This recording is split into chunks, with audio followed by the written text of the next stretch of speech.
Geceye bürünüp yolla, adımlarım yokluğunda da. Bak, sensiz geçen bu anlar yüreğimde donup kalıp ya. Seninle kırılan bak saati, geçmir ne gündüz ne de akşam. Gözyaşımın her damlası adını çekir susarak hastadan. Son defa danışak susmadan, koy yüreğimi sözlesin tamam. Bir daha dönmeyecekse en azı bu gece kal yanımda. Ümitlerim yorulup sessiz, içimde dönür gölgen gibi. Bir bakışın yeterdi belki, ama itti dönmedi hiçbir.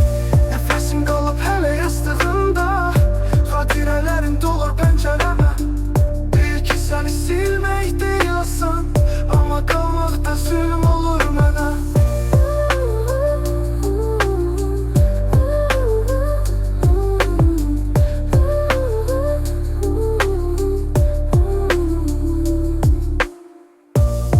Sen nefret danışak susmadan, koy yüreğimi sözlesin tamam.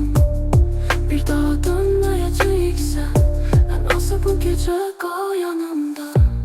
Seninle kırılan vaxt saati, geçmir ne gündüz ne de akşam.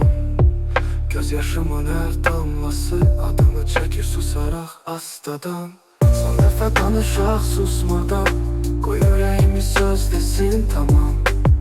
Bir daha dönmeyecekse en azı bu gece kal yanımda.